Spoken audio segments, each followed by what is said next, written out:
Praise lord. ప్రభునందు ప్రియమైనటువంటి దేవుని పిల్లలకు ప్రభు అయిన యేసుక్రీస్తు వారి నామములో వందనాలు శుభాలు మీకు తెలియపరుస్తా ఉన్నాం. ప్రియులారా, మరి గడిచిన దినమంతా కూడా ప్రభు తన కృపావాత్సల్యములు భద్రపరుచుకుని క్షేమమును ఆరోగ్యమును ఆయుస్సును అనుగ్రహించి మరి నూతన దినాన్ని ప్రభు మనకు అనుగ్రహించారండి. 2026వ సంవత్సరము 7వ నెల 8వ దినాన్ని ప్రభు మనకు అనుగ్రహించి ఈరోజు దేవుని వాక్యము ఇశ్రాయేలుల పరిశుద్ధ దేవుడైన యెహోవాను నిజముగా ఆశ్రయించెదరు. యెషయా గ్రంథము 10వ అధ్యాయము 20వ వచనమండి.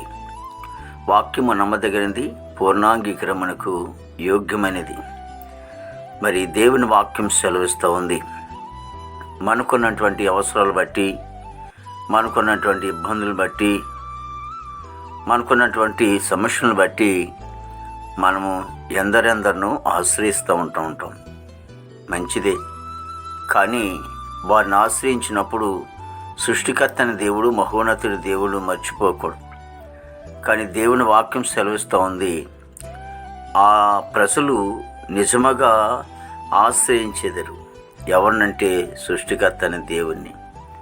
కాబట్టి కొంతమంది జీవితాల్లో అవసరం వచ్చినప్పుడు ప్రభుని కావాలి, అవసరం లేనప్పుడు ప్రభుని విడిచిపెడుతూ ఉంటారు.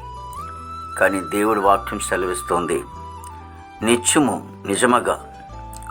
కూడా నిజముగా ఆయననే ఆశ్రయించాలి. ఆయన పరిశుద్ధులైనటువంటి దేవుడు. ఆయన ఎప్పుడైతే ఆశ్రయిస్తూ ఉంటామో మన జీవితాల్లో గొప్ప కార్యాలు ఆయన ప్రభు జరిగిస్తూ ఉంటాడు. మన జీవితాల్లో ఎన్నో కార్యాలను జరిగించి మన కుటుంబాలకి మేలు చేస్తుంటాడు. కాబట్టి ఆయన అంటున్న మాట ఏంటంటే, పరిశుద్ధులైనటువంటి యెహోవాను నిజముగా ఆశ్రయించాలి. అంటే డూప్లికేట్గా ఆశ్రయించేవారు కూడా ఉన్నారు, కానీ నిజముగా ఆశ్రయించాలంట. అందుకే లేఖనం ఏమంటుందంటే, యెహోవాను నిజముగా మొరపెట్టుము అంటున్నాడు. అంటే కొంతమంది డూప్లికేట్గా మొరపెట్టే వాళ్ళు ఉంటారు, కానీ నిజముగా ఆరాధించాలంటే ఆయన మీదే మనము బేస్ అయి ఉండాలి, ఆయన మీద ఆనుకొని ఉండాలి. ఆయన మీద ఆధారపడి ఉంటున్నప్పుడు దేవుడు మన జీవితాల్లో గొప్ప కార్యాలు చేస్తాడు. అలాగ ఆయన మీదే ఆనుకుని ఆయన్నే ఆశ్రయించేవారుగా ఉందాం. ఆ పరిశుద్ధుడు, ప్రేమగల తండ్రి, కృపలేసునికి వందనాలు, స్తోత్రాలు చెల్లిస్తున్నాం. ప్రభు గొప్ప దేవుడికి వందనాలు. ప్రతి కుటుంబాన్ని కూడా మీరు ఆశ్రయించి దీవించండి ఆయన. ప్రభావిగో తండ్రి, కష్టాలున్నా, బాధలున్నా, ఇబ్బందులున్నా, శోధనలున్నా, సమస్యలున్నా కేవలం నీ మీద ఆధారపడే భాగ్యం తెచ్చి, నిన్నే ఆశ్రయించే భాగ్యం తెచ్చింది తండ్రి. నన్ను మేలు చేసేవాడు తండ్రి. అయా కీడు నుండి మేలులోకి మార్చే దేవుడు నీవే తండ్రి. ప్రభా ఇదిగో నన్ను భారతదేశాన్ని ఆశ్రయించి దీవించండి. నాయకులు, అధికారులు మంచి వంతనం పండి. ఆర్మీ బృందానికి అంతటికి మంచి వంతనం పండి. సరిహద్దులు సైనికులు మంచి వంతనం పండి. యవన బిడ్డలను, యువకులు మీరు రక్షించుకొని ప్రభా, ప్రేమను ముసుగులో నుండి, అలాగే త్రాగుడిన బంధకాల నుండి, అలాగే నన్ను ప్రభా పానపరకని బంధకాల నుంచి, గుట్టుగా బంధకాల నుంచి, డ్రగ్స్ అనే బంధకాల నుంచి వాళ్ళని విడిపించండి తండ్రి. దేవా నీకు వందనాలు. యవన బిడ్డలందరూ రక్షించుకోండి. తల్లిదండ్రులు సంతోషం కలగజేయండి తండ్రి. దేవా ఇదిగో తండ్రి నాయన యేసు నీకు వందనాలు. ఉద్యోగస్తులు అందరూ కూడా మంచి వంతరం పండి. వారు చేసిన ఉద్యోగులు మేస్తున్న తోడుగా ఉంచండి.